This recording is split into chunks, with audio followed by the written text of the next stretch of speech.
রহমতুল্লাহি ওয়া বারাকাতুহু।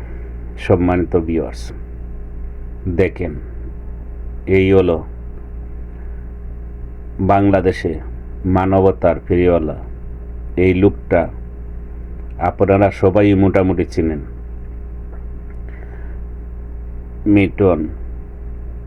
লিটন সামাদ। সবাই চিনেন, সবাই জানেন উনি মানবতার ফেরিওয়ালা হইয়া কি কাম করলেন দেখেন। তার মুখ থেকে না শুনলে বলা যায় না। তারপরে দেখবেন কি যে উনার মানবতার ফেরিওয়ালা নিজের আপন বাবাকে বাপ ডাকে না, স্বার্থের জন্য অন্য বৃদ্ধ মানুষকে বাপ ডাকে। আমি ভাবছিলাম, উনার ভিডিও আমি প্রতিনিয়ত দেখি, কিন্তু আমি ভাবছিলাম উনি না জানি কি মানুষের কাঙ্গাল। এবং দেখতে দেখতে কিচ্ছা শুরু হয়ে গেল। অতি বক্ত গলার দড়ি পাইয়া গেল। দেখেন বিস্তারিত।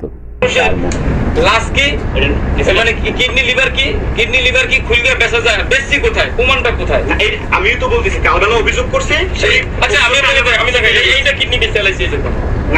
ঠিক আছে, রাস্তায় থাকতে থাকতে লুঙ্গি বা কাপড় যেটা পরা ছিল সেটা শরীরে গাইটা পৌঁছে গেছে। উনি লড়তে পারে না, ভিক্ষা করার ক্ষমতা নাই, ওনার চারপাশে মানুষ যায় না। এইগুলো কি আমি অনেক আমার তো প্রত্যেকটা বাবা মার 256 জন বাবা মা আছে, 256 জন বাবা মার শরীরে অঙ্গ নাই।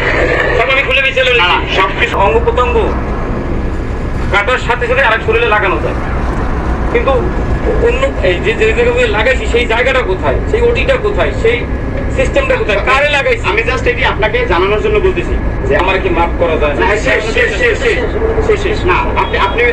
আমি দুইজনের কথা জাস্ট আপনার কাছে আমার জন্য আমি তুলে ধরতেছি। আপনি বলছেন যে 2-3 ঘন্টা সময় করার আগে থেকে আমি ডেপুটিগুলো পাঠাই না, আর তাদের অভিযোগ ছিল এটা আমরা ক্ষত দেখার কারণে আমরা তার যখন স্বর্ণাপন্ন হয় তাকে জানাই যে অতিরিক্ত ক্ষত, তখন আপনি লাশ পাঠানো বন্ধ করে দেন। আমি জাস্ট এই কথাটা আপনাকে জানানোর জন্য বলছি। আমি যদি করিও অন্যায় কি করছি, এই কথা লিয়ে পাঠাই, তারা ভয় পায়, তারা গোসল করাবে না বা করায় তাদের জন্য সমস্যা, বা এই কথা মানুষের লাশের খুলে মুলে দেখবে, ঝামেলা করবে, অনেক সময় নষ্ট হবে। আমি যদি তাদের দিয়ে গোসল না করে অসুবিধা কোথায়? আমি মানবতার ফেরিওয়ালা এই কথাটা আমি কখনো নিজের মুখে বলি নাই। আপনারা টাইটেল দিচ্ছেন, আপনারা অনেকে বলেন, ওইটা হলো কথা। আমি কখনো বলি নাই যে আমি মানবতার ফেরিওয়ালা বা আমি ফেরেশতা, আমি ভালো লোক। আমি কখনো নিজের মুখ দিয়ে বলি নাই। আমি রাস্তায় প্রত্যেক অজ্ঞাত মানুষের জন্য কিছু করার চেষ্টা করতেছি। রিসেন্ট যে বিষয়টা নিয়ে উঠছে সেটা হলো, প্রথম ইস্যু হলো আমার সাভারে আমরা রিসেন্ট একটা 6.5 তলা বাড়ি করছি রাস্তায় পড়ে থাকা অজ্ঞাত অসহায় অসুস্থ মানুষের পরিচর্যার জন্য। রাস্তায় শত শত মানুষ, লাখো মানুষ পড়ে থাকে, শরীরে হাত পা পচে যায়, পায়খানা রাস্তা, প্রসাবের রাস্তা পচে যায়, নাড়ি বুড়ি বের হয়ে যায়। তাদেরকে রাস্তা থেকে তুলে এনে যাদের সাথে আচরণ করা হয় কুকুরের মতো, মানে কুকুর অসুস্থ হয়ে পড়লেও মানুষ না কেউ আগাই আসে দেখতে, কিন্তু মানুষ পড়ে থাকলে কেউ দেখতে আগাই আসে না। সেই মানুষগুলোকে রাস্তা থেকে তুলে এনে পরিষ্কার পরিচ্ছন্ন করে আমার কাছে পরিচর্যা করি, তাদের পরিচয় খুঁজি, একান্তই পরিচয় খুঁজে না পাইলে তাদেরকে আমার কাছে ভরণ পোষণ দিয়ে রাখি। ওইটা করতে যেয়ে আমার মনে হলো যে আমার একটা নিজস্ব আবাসন দরকার, এবং সেই আবাসনকে প্রশ্ন করতেছে, আর উনি প্রশ্ন কিভাবে উত্তর দিতেছে দেখেন। উনার বড় সাবাস, কারণ কি করলে কি হয় উনি বুঝতে পারেন। দেখেন পুরা ভিডিওটা, কারণ সাংবাদিক প্রশ্নের উত্তরে কি উনা বলে। ভালো থাকে। কোন জায়গায়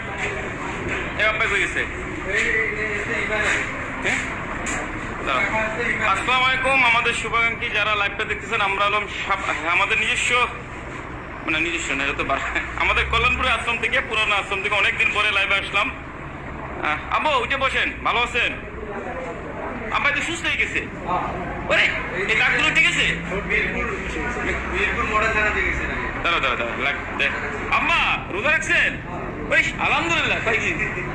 আম্মা আপনার কি হয়েছিল? না, এই যে আপনার মেয়ে আমারে ফোন দিছিল, বুঝছেন? মেয়ে তো আমার ঝামেলা টামেলা করছে, আপনার নামে অনেক কথা বললো, আপনি নাকি আপনার নাতির বুকে হাত দিয়েছেন, কি করছেন। আপনারা দেখেন আরুন স্যার কি বলতেছেন উনির ব্যাপারে। উনি যে এত মানবতা কান্ডারি, দেখতে থাকুন, দেখবেন গরম ডিম দিলি বাড়ি আসবে সব তথ্য। নিজের বাপরে লালন পালন করে না, দেখেন আরুন স্যারের মুখ থেকে আপনারা বুঝেন, দেখতে পারবেন কি যে ঘটনা ঘটেছে, কি কাহিনী করে দে মানুষরে এতগুলা কিডনি বেচা হয়েছে। দেখেন তথ্য বার হয়ে আসবে ইনশাআল্লাহ। দেখেন আমরা তো জানি ভালো, কেমন ভালো দেখেন। এলাকা ছাড়া করে এখানে এসে কিছুদিন শাহবাগে একটা ফার্মেসিতে কিছু কাজ করতো, সেখানে ওষুধ তৈরি করার কারণে তাকে সেখান থেকে বের করে দেওয়া হয়। এরপরে সে একটা পর্যায়ে কিছু লেখাপড়াও করে সে মিটু হালদার নামে একটা নার্স, যে নার্সিং যে পেশা নার্স, তাকে বিয়ে করে। বিয়ে করার পরে সে তখন তার স্বপ্নে আসলো সে একটা ওল্ড অ্যান্ড চাইল্ড একটা কেয়ার সেন্টার সে স্থাপন করবে, এরকম একটা সত্যি আসলো। তখন তার ওয়াইফকে নিয়ে সে মিরপুর এলাকায় একটা child and old age care এক নামে একটা প্রতিষ্ঠান খুলে। এখন সেখানে খুলে আসলে এই যে তার বাচ্চা শিশুদেরকে নিয়ে আসতো, আর বৃদ্ধ মানুষগুলি যারা সেখান থেকে মানে গরিব তাদেরকে নিয়ে আসতো।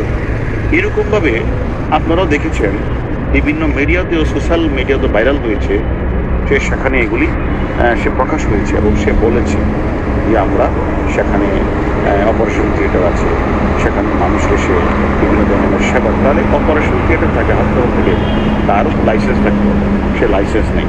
সে বেশিরভাগ কারণ না, সে রাতে লাশ দাপন করেছিল। তখন তাকে জিজ্ঞাসাবাদ করা হলো যে আপনি রাতে লাশ দাপন করেন কেন? সে বলে যে আসলে না হলে তো মানুষ আমাকে